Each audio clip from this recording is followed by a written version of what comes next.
Thank God he's doing that. Okay. We good? Yep. Good, okay. Let's get this thing started. First order of business, obviously, is to do a roll call.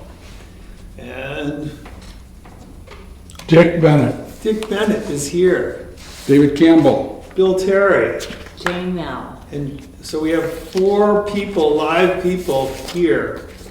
And we have 2 people on Zoom, Scott Badger and Sarah Kimball? Yes, okay. Requirement is that we have 4 bodies live here. As you may or may not know, Kathleen Dougherty has decided to not be on the planning board any longer. So there was a vacancy, and we'll talk about whether or not they filled in anybody on Tuesday or not. No, nobody. So Jane, if you could be a voting member tonight, Okay. you will also establish the fact that we have a live quorum, and so we can proceed. Okay. We have the minutes from January. Ooh. Since we didn't have a meeting last month, that was canceled. So if you haven't got a copy of the minutes, it's up on the table there. Oh, I think I remember seeing them. I know. That was the one we had the big presentation for. The Yes. Society. Yeah, that was good. We had a big crowd, Big crowd. and we approved all the. Do I have a motion to accept the minutes from January? I'll make that motion. Thank you. I will second it. I have a motion and a second. All in favor? Yay. Aye. Oh, good. I can see your hands. Those are good. Aye. I think that carries. Okay. What else are we doing tonight? Election committee officers, because we were approved on Tuesday. Oh, that was the question I had. Oh, I thought you meant nobody knew, like nobody to replace Kathleen. Yeah, they did not do They that. didn't have, well, they didn't have any applications, but they did approve you. Well, they did have, did you put, Did you get my email? did I submit your No, email? no. Did you get my email? Because you had asked me if I would be interested. Yeah. And I said if you didn't, if Jim didn't. Yeah, I don't know where Jim was on this. Yeah, I'm willing. I'm also happy to be right where I am. So. All right. Jim was supposed to be here tonight, so I'm not sure what his Sure. deal is either. So we'll figure that out and get back. But you and I were, We were reappointed? yes. Oh, wow, that's really great. All right, so it's on the agenda to do this thing with finding out who our the planning board officers are. Do I have a nomination of the slate, please?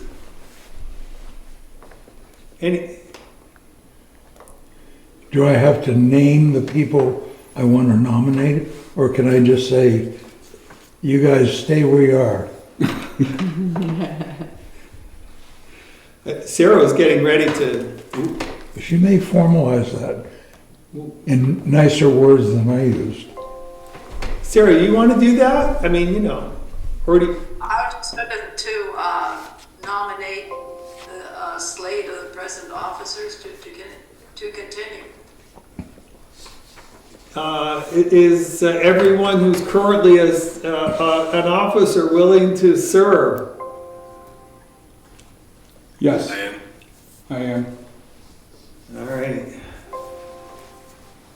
Wow. Recording in progress. Okay, do I have a second? I will second that. All right, I have a motion and a second to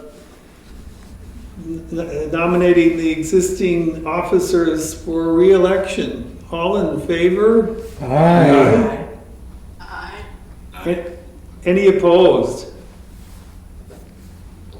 Wow. Okay. All right. Ed, you're on. This is public comment time. Do you have anything that you'd like to talk about that's not on our agenda for this evening? I do not. Alrighty. Well, thank you. But we thank you for being here. All right, we're burning through this. Okay. We put on the agenda discussion on the status of some House and Senate bills regarding zoning ordinances. I don't know, do you each get a copy from the NHMA? I think we all do.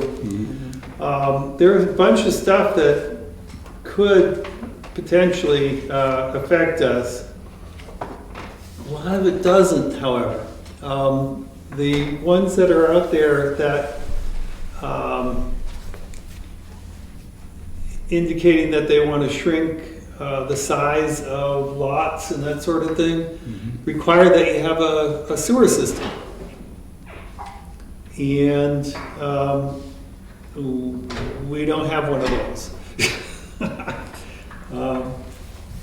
So that's going to make it really difficult for us to potentially look at that as something that's going to affect us. Bill, when you say shrink the size of lot, you mean like subdivide a lot?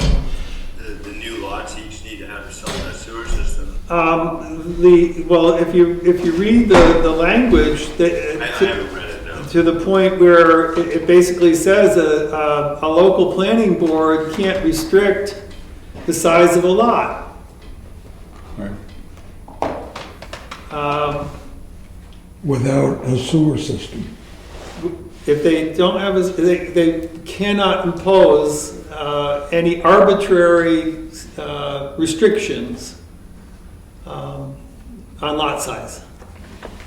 So you're saying lots are strictly according to a sewer system that will work? Yeah, it applies to it only applies to towns that have a public water supply and a sewer system. Okay, got it. So we could argue we have a public water supply in the village, but we don't have a sewer system. So it's not likely that it's going to come to affect us. Some of the other things that are out there are regarding ADUs. And basically saying that you can have a detached ADU by right. That's already baked into our zoning ordinance. We don't proscribe or say that you can't have a separate ADU. And again, the issue around that is that you still, and if you have a sewer, it's just, there's no issue around it. And the summary, when you look at the summary, it basically says that the size requirement was going to be modified. And it would be, but it's still below the number we allow.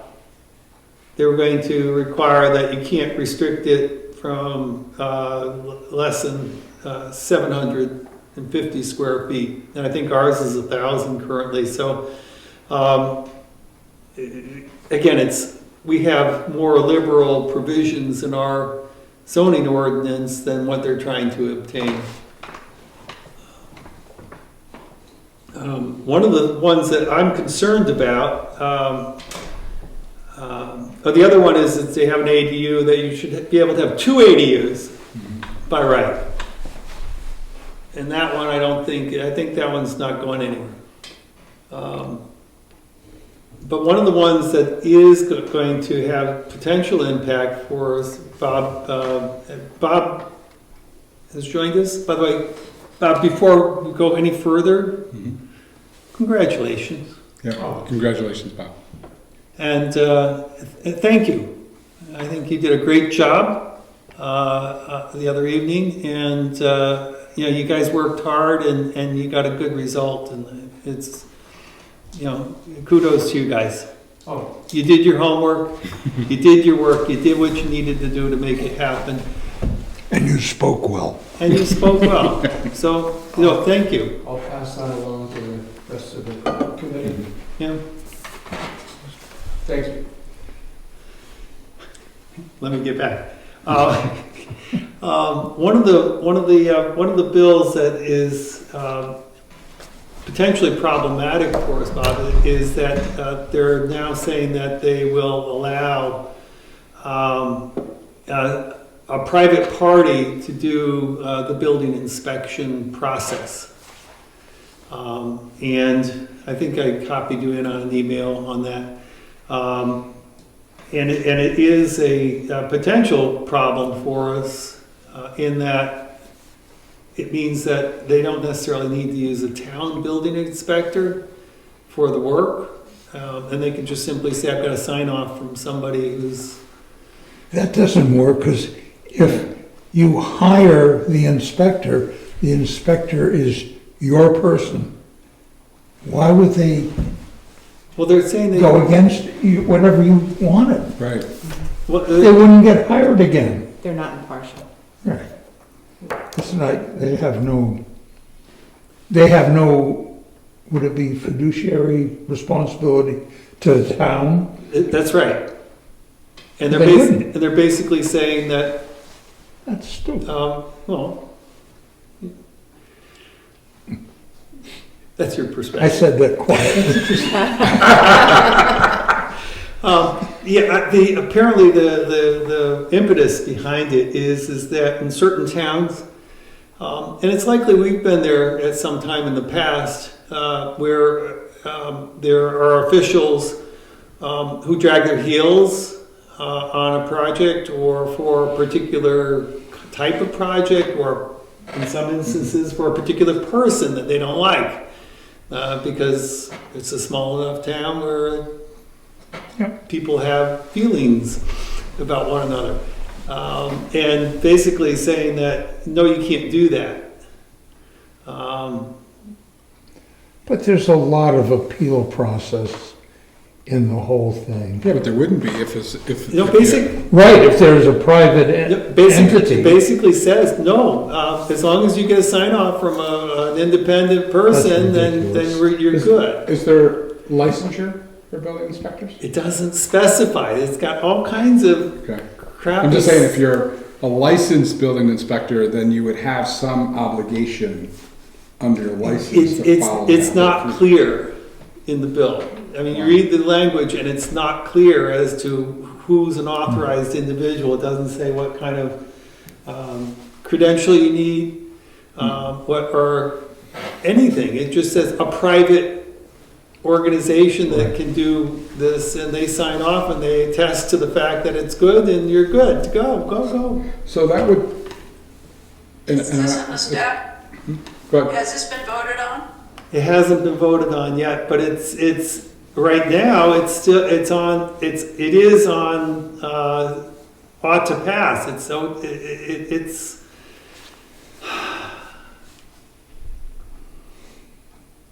need you write your senator and congressman, tell them no. That one's a Senate bill. It's not a House bill. So it's and Senate bills usually get chopped up when they go back to the House. So. Because I was just thinking, with Kevin, when he does a building inspection and makes a recommendation or makes something, finds something wrong, and somebody doesn't do it, and something happens because they didn't put the right thing, who's liable for that error? Because in this case, who would the liability go to in that case?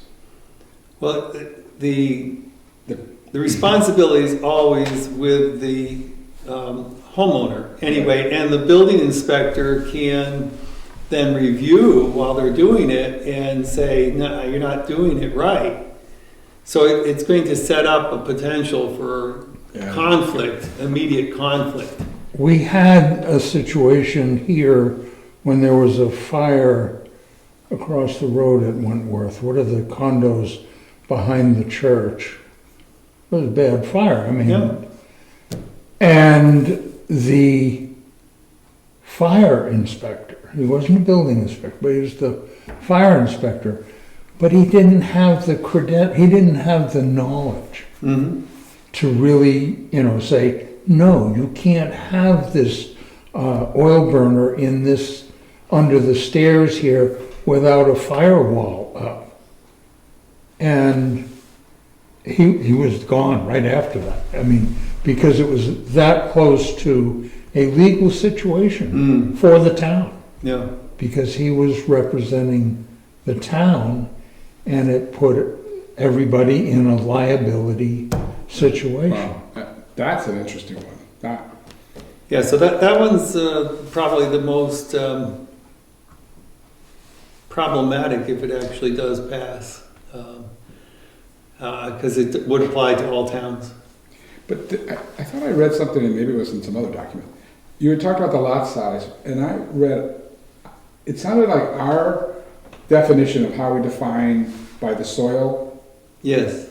seemed to be what the state wanted to go to in that kind of way. Instead of just saying the size, you had to do the soil testing and all of that to make the determination on the lot size, which sounded like we were like ahead of the game.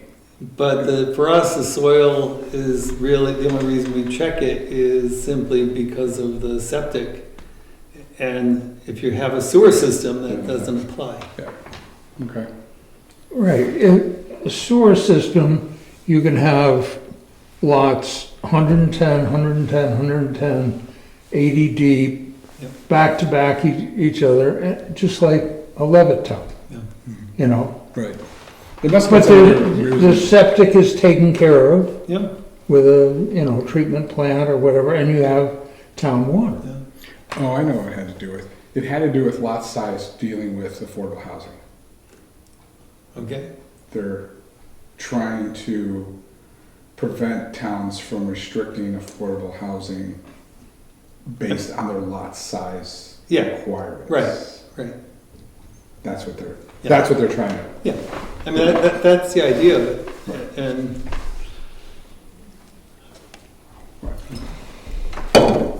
anyway, I thought it would be useful to have a conversation so we're all aware that things are happening, and if something catches your fancy on something like that, please contact either Chris Smacklear or I'm not sure who our Senate person is.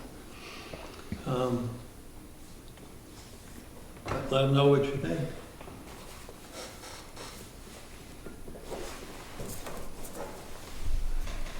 Projects for 225. The only reason I put that in is I looked back through some of our notes from our minutes from the previous and things that we had talked about wanting to do, and one of them that I found most recently was the zoning map. Not sure if we want to do it, but we mentioned it, and I think it was in November's meeting, that could be something we want to try to tackle in 2025 as well. Changing the zoning? Or creating, it was more like the map we have is, and we had talked about this, it was like, it's just a photocopy with a highlighter that kind of defines the zones, commercial and all of that. And we had talked about, do we want to use North Country Council to help us, like make it official, or what do we want to do? I just want to put it to bed because it was on the minutes from Yeah. November. It says- I would say based on the funding we have this year, that we are prohibited from doing that. Okay. And I would see something like that as more towards a specific goal. We want to redo the map because we want to create a new, class of zone that fits this particular intent or effort that we're working on. Yeah. I mean, I don't see that we need to just, without having some goal in mind as to what we're trying to accomplish. Yeah, I think what David's talking about is that we've had some concern from the assessor's office for some of the properties that straddle the 500-foot mark. But how do we do anything about that without carving it property by property? I mean, it almost has to straddle properties, doesn't Well, it? they do straddle, and then the question is do they end up being, if the mailbox or the front of the driveway is in the 500 and the bedrooms in the residential, which are they? Well, I mean, we do define that for short-term rentals, right? Well, we don't have it, we've done that conceptually, but we have not done that in our zoning ordinance. We don't have it specified. Right, but I think we could just, adopt the same, however we do it for short-term rentals, which is really trying to divide it between commercial and residential anyhow. We could just apply that same definition, right? Well, we could, that would be considered to be a project for 2025. Right, because In a way, we're just clarifying. I mean, I'm not sure, if you have a property right now where it straddles that 500-foot line, I mean, we have no idea what the intent was when that was defined as to what that property could be used for doing. And so we're just clarifying what's already in place. So I don't know that we could just simply update the zoning ordinance or whether or not we have to do public hearings and all that other good stuff. It doesn't sound easy to me. If all we're doing is making the map look prettier, then that's housekeeping. If we're changing the lines, then that's not housekeeping. Well, Well, we're defining whether a property is considered, if a property is 50% commercial and 50% residential, because the line happens to pass right straight through the middle of it. Is it a commercial? Can it be used for commercial, or can it only be used as residential? We're simply defining a way to, in the short-term rental ordinance that presumes a structure on the property. We're defining whether that short-term rental is considered on a commercial property or residential. And so I think that's what Bill's talking about is, for that particular ordinance or for any other ordinance where commercial or residential matters, what is that property that's 50% on each? Are we dealing with Old Jackson Road? 'Cause it Old has- Jackson Road is the perfect example of that. I mean, it absolutely is where the front of the far side properties are just within 500 feet and none of the homes are, for example. And I think that then the question would be, because, for example, on the Wentworth, we decided that if some of the properties, and we're looking at the condominium property as a total property, not as as separate units within. And we've said if the part of the property is in, the whole property is in, and we've said that as part of our how we've done things. And so then the question is, do you do the same thing with the Old Jackson Road people if the front of the driveway is in and not the house? Or do you say, no, the intention is that there are some buildings, actual buildings that are in the commercial district, and therefore all of the buildings must be considered similar. And that was a discussion we actually had Yeah. in November, was that. Yes. What percentage, is there gonna be a percentage, is it all or nothing? Or is it where the house sits? So we could do this without a map. We could do this from a conversation perspective and at least clarify that and then put that into the zoning ordinance. Again, I would question, since we've done it with the condos, do we do it? Is this an extension of a current policy, or if the current policy is something we do, but it's not documented in the zoning ordinance, do we need to do that? And I was always interested in the short-term rental, where we have for short-term rentals, sort of gets a lot of the job done if it's, useful. And then and I don't think it's housekeeping, it would be just a matter of, okay, doing a couple public hearings. It seemed like a shortcut, sort of. I think that is a valid project for 2025. Actually, a question on one of the House bills that I forgot to butt in. You had sent me one that was regarding mobile homes. Yes. Which specifically defines what should be allowed as having a permanent chassis on it. Exactly what we don't allow, at least more than one on a property. Did you read that House bill to allow any number on a property, or would our zoning ordinance still be valid if it passes because we only disallow more than one? That's a great question. I think I think that if I understood how it would be interpreted, and this is my reading of it.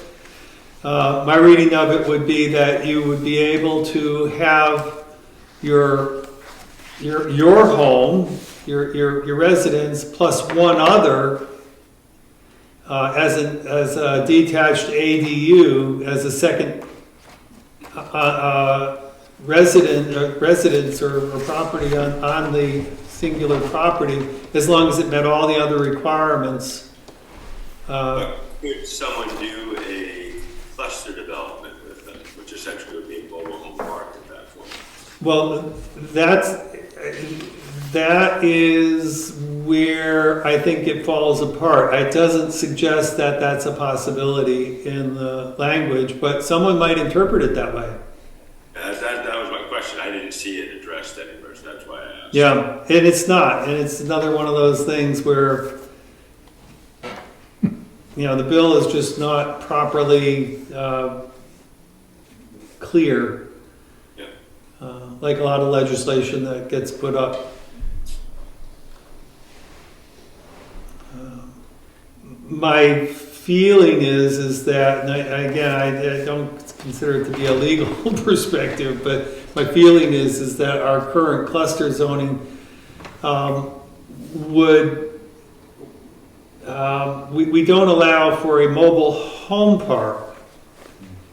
So then the question is, what manufactured housing qualifies as not mobile home? I think, according to our ordinance, anything that doesn't have a permanent chassis. Right.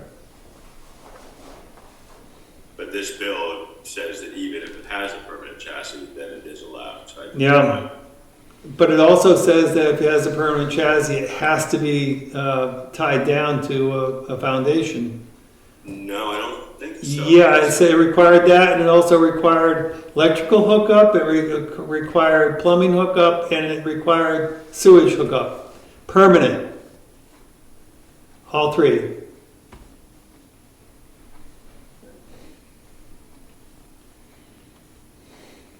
Even though it had a permanent chassis, it required that it be. Somewhat permanent. Pardon? Somewhat permanent. Yeah, I mean, basically, you could use one, but you had to lock it down. Right. So if somebody ended up with one of these, So you're right about plumbing, heating, and electrical, but with or without a permanent foundation.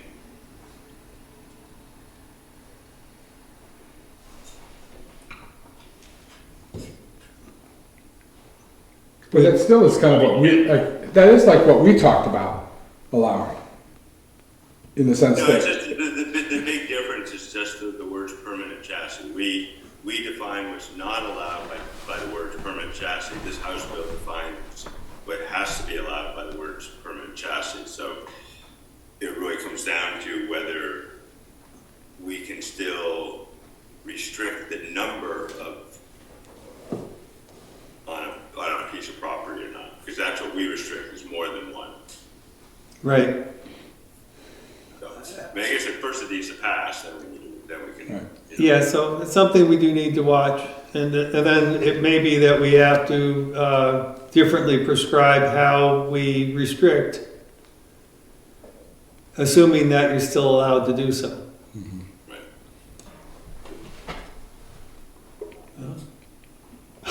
I don't know. So that's something that could come up It could, yeah, this year, or it could come up potentially, next yeah, year. yeah. That's not, okay. But the zoning map sounds like something we do want to move forward with. Yeah, the other project that kind of we talked about a little bit towards the end of last year is whether or not we really need to revisit what we have for our building codes. And again, there's a bill in saying that no town can create their own building code that's different from the state. And right now, I don't think we do have anything that's particularly different from the state in terms of our building codes. I think ours just simply actually references the state building code as what our building code is.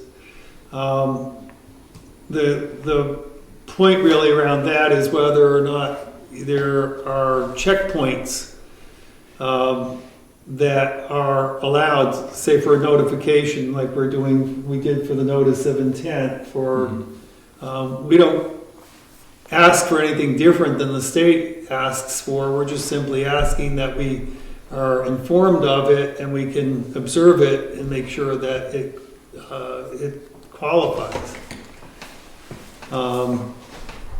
And I think that's pretty much what what we have in place currently. Doesn't really ask for anything more than what is standard. Do you feel that we're no longer allowed to be more restrictive than the state? I know we can't be less restrictive Right. by But what statute. but that's the question. If this bill does pass, the question is whether or not we can be more restrictive. more restrictive in any way, form, or fashion. I don't think we are right now. I don't think we are restrictive. We may have requirements. For example, we can ask that they notify us that they're going to do something. That's not changing what's allowed. Well, like we have road frontage in the ordinance.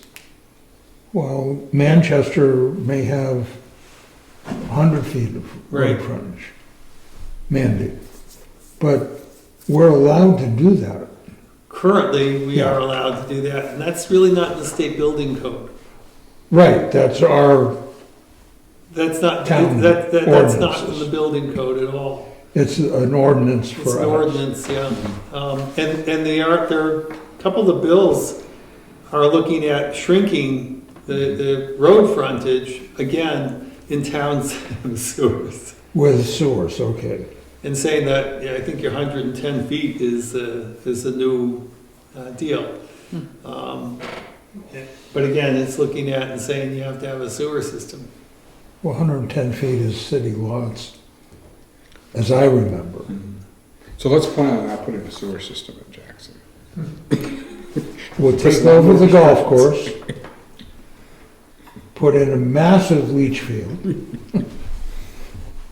Isn't that what we have now? and it'll serve the downtown district. Oh, And then they've got a water system. Right.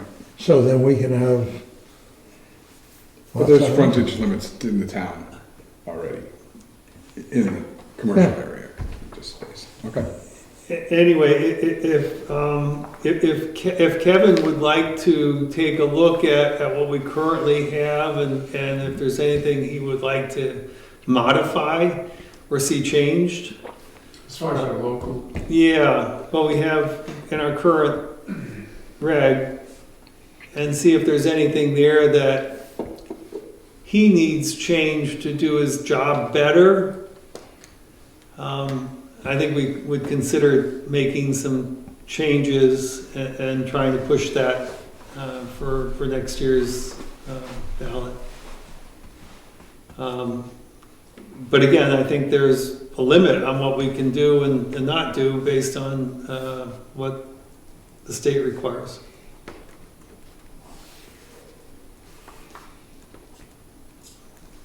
But just similarly to what we did with this notice of intent, it provides a good opportunity for us to be able to have some oversight and be able to actually do, so a building inspector can actually do his job, town engineer can actually do their job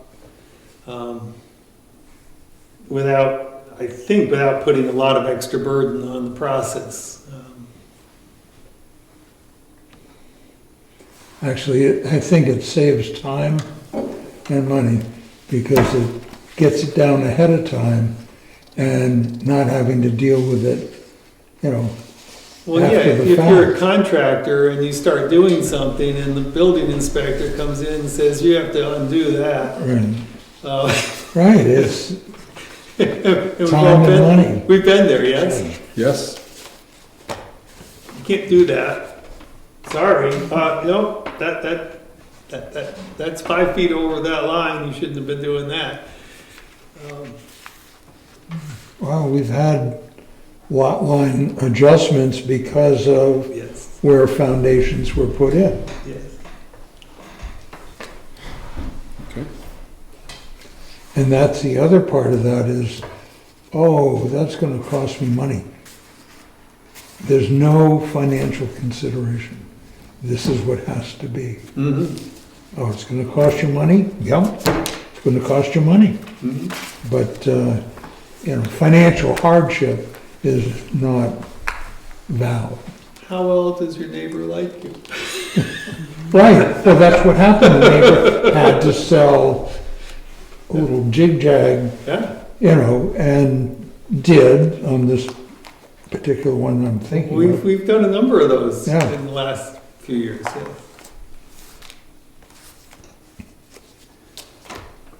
All right, I think we beat that horse. Short-term rental applications. And you know what? It's so interesting that you both brought up Jackson Road, Old Jackson Road, because both of these are on Old Jackson Road. They're the same owners. And this was another thing that I went back to the minutes to look at, and I know we've spoken about this before. One of these properties apparently has been a short-term rental prior to the implementation of the ordinance. They are now just applying today, now. Now, they've confirmed that these are not renewed or owner change or anything like this. This property has not had one of these. So, They have a long history. yes, they have been renting before the ordinance went in place. Yeah. We had talked, and I couldn't, for a person who writes everything in the minutes, this I must not have put in the minutes, because I read every minutes from last year. But I remember Scott had brought up a point is, when do we stop allowing the previous renters the grace of having unlimited? Well, I guess the question would be, do they want to pay the fine? And have they been renting it? Have they been renting it continuously during this whole I time? got the impression it was, because it's not a new ad. I mean, I could follow up on that. I mean, I asked Betsy to make sure, I wanted to make sure that this wasn't like an owner change, which we don't see, Right, but why are they now putting it in for the first time, almost 3 years? yeah, 3 years in. Yeah. And is it in commercial? Well, it's interesting. I don't know. That's why I was looking at that map when you came in. It's 16 Old Jackson Road. And I was trying to look at the maps out there to see where Old Jackson Road is. But you're saying there's no property, no house on Old Jackson Road. No, it depends on, there's half the houses on the side that's closest to Route 16, all of them are in the commercial district. It's the ones on the opposite side that is further away, closer to Eagle Mountain. But they're not contiguous properties. They're owned by different people. These There two- there these is two no properties are- association that said, okay, this is the Old Jackson Road Association. Right. Right. This is 16 and 18 Old Jackson Road. Yeah. Just trying to look at the big map. So. Well, I think the issue with this one is if they've been doing it for 3 years, something's wrong. Right. Something's not right. Well, can we ask a select board member what they think about, Bob, what would you think about someone who's kind of not done their homework for 3 years? And then all of a sudden they're coming in and saying, yeah, I want to be grandfathered. So these are both between Old Jackson Road and Route 16. I'm checking that right now. I'm gonna- Yeah, that's what my map is showing. Which means, Well, I was wondering how that translates into the zoning ordinance that you guys were talking about. well, let me pull out the fine map that we have with the highlight. I was just wondering if that's the section that Even if they're in the commercial district, is zoned. they've still been flaunting That is the correct. regulations. Yes. And how do we deal with that? Well, I remember a conversation in this meeting before about that. Like, Mhm. when do we close it down? Because at some point, somebody in the know is gonna feel like, well, let's just tell them you've always done it. And you'll get grandfathered in. Right. And that's not the intent. Right. It is interesting, their other property is a new one, and it has the 30 rentals limit. So they know the difference. Yeah, and it's a different lot. Yeah. But,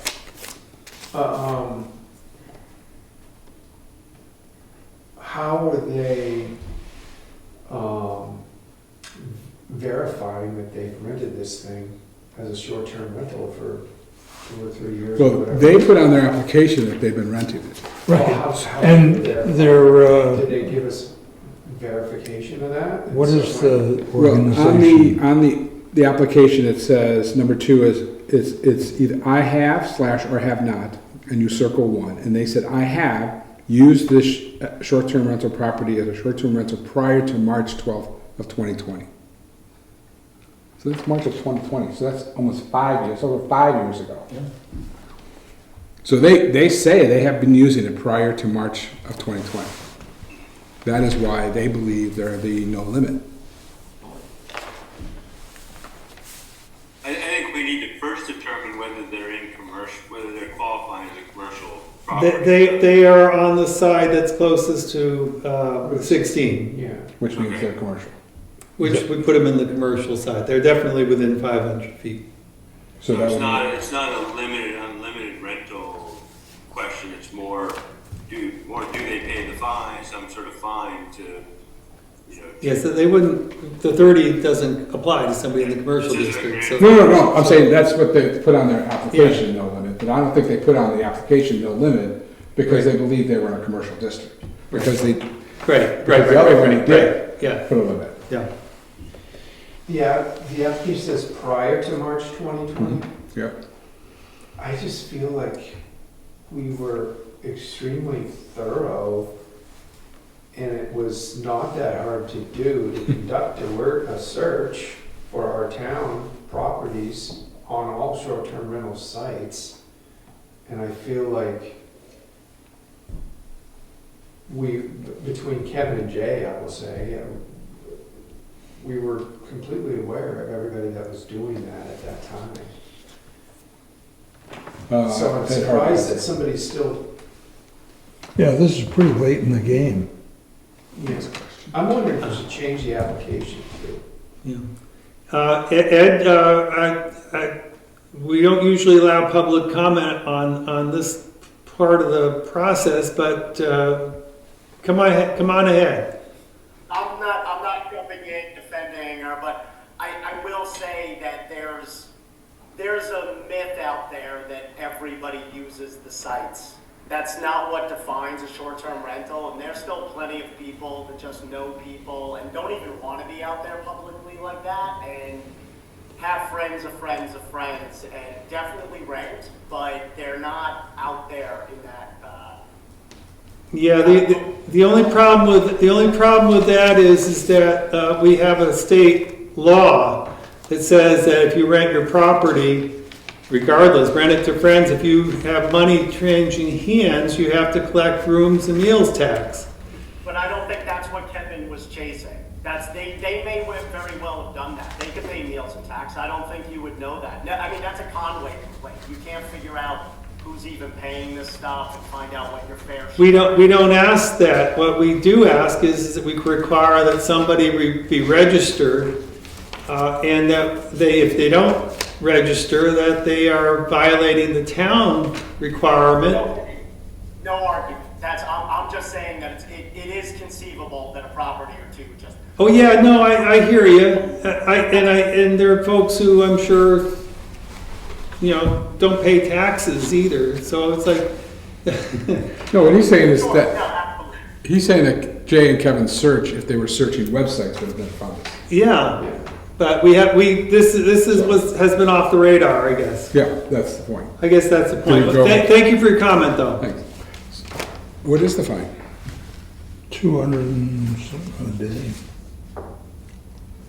Not a day. No, All right, so our job is to accept the application. We're going to Yes. accept the application, but I think the fact that we've identified problem. that it is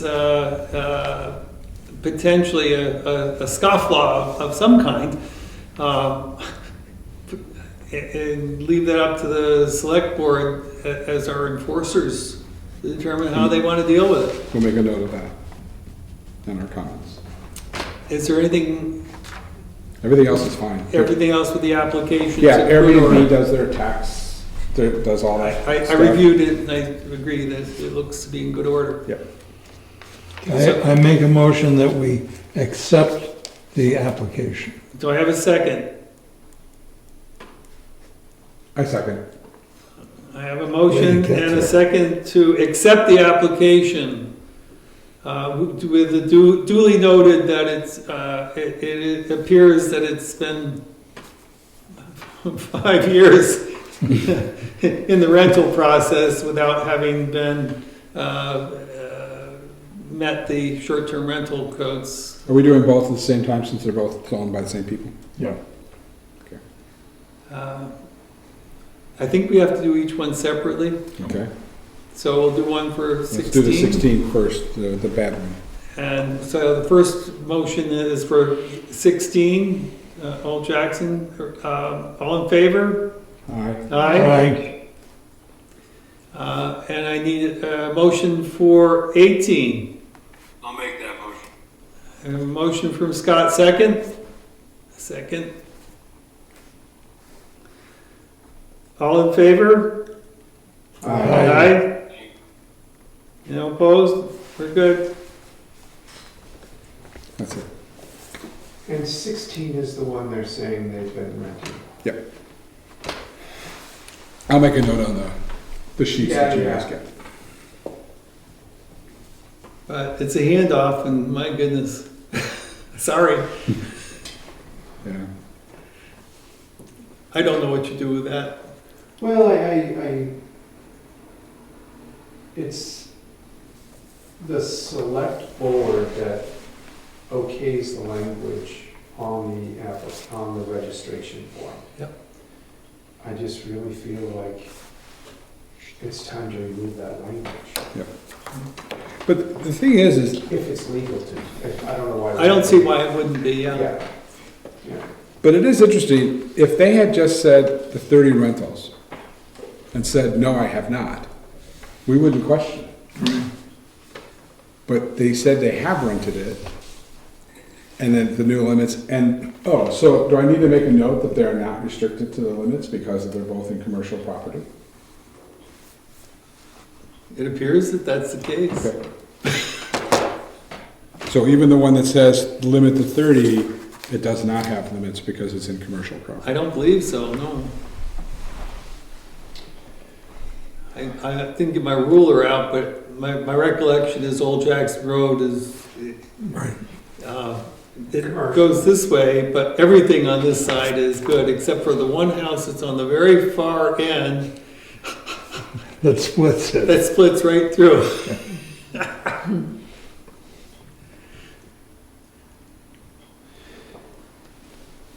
So is it a moot point whether or not, if they're in commercial, is it a moot point whether or not they've ever rented? No, that No. still applies. Okay. It's just the 30 rents is not applicable to anyone who's in the commercial Okay, district. yeah.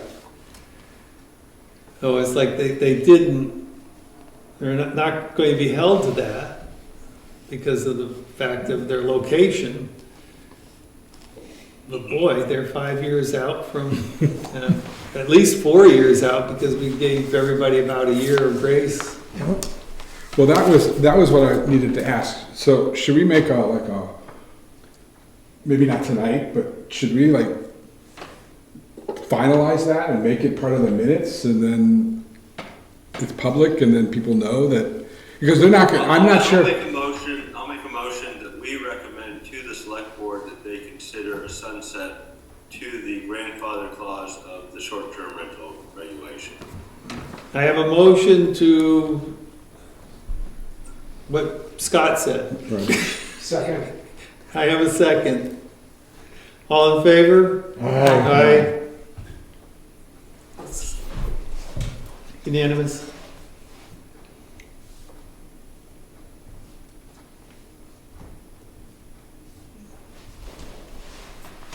I know it's the first night of the tournament, but there's some good games on still tonight. That's why Scott's not here. He's really watching the game. I can tell he's got the other screen. Your glasses are giving it away. That's why I'm drinking coffee right now, so I can stay up. Select board to set a sunset to the ordinance. For the record, his glasses are not showing any screens other than the one he's looking at. I will remember the glasses though, I hadn't thought of those. Yeah. That's something to keep in mind. Just saying, Scott, just saying. Okay.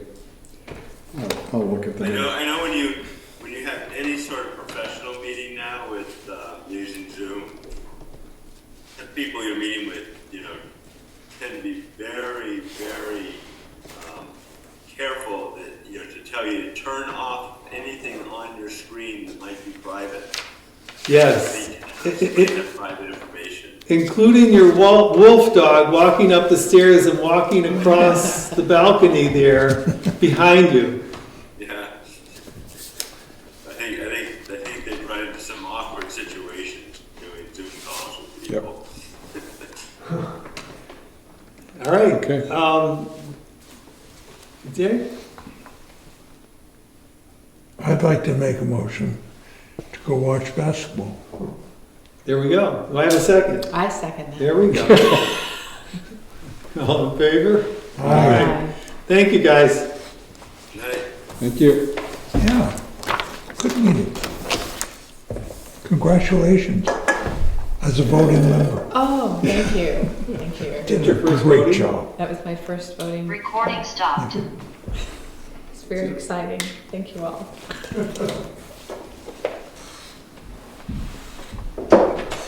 Yeah, Jim was supposed to be here tonight, and I wasn't sure what happened at the select board meeting, because I think he wants to be a full member. And if that's the case, the select board still has to make a choice as to who they put up for the appointment. And I guess you only had the two of us in your meeting on Tuesday. Jim Wasco? Jim Wasco was on was a recommendation that came to us.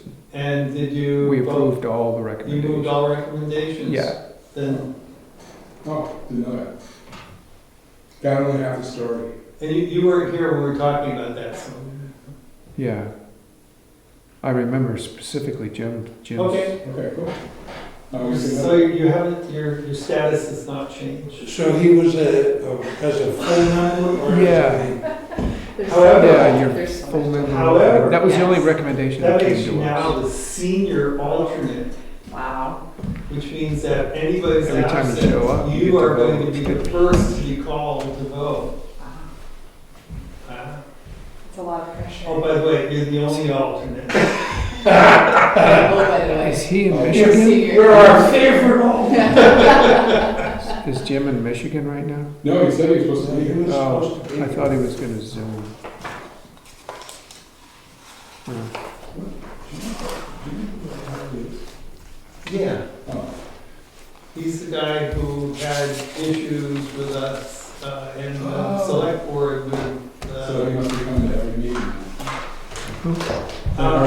our public, was Ed Harvey today? You remember? On Zoom, He was on Zoom? Yeah. Oh, okay. but he had nothing on the agenda, because I checked the names and it was like, oh, Yeah. it's not Harvey. Well, maybe he's getting involved. I think he's welcome. Yeah. You know, people have issues with us, they're the best, because they can tell us what we're doing wrong. Well, look at the site disturbance. Right, I mean, We were doing it wrong. He was right, we were doing it wrong. we're doing it. And he didn't like what we were doing, but we were doing it wrong. And he didn't like what we fixed it, but we were doing it wrong. Room for improvement. Yeah, the best way to find out whether or not you're doing things well is to have a critic. I can see that. It's still on, right? That's true. I don't know which button to push. Oh, Well, And you can't be afraid of them because oh.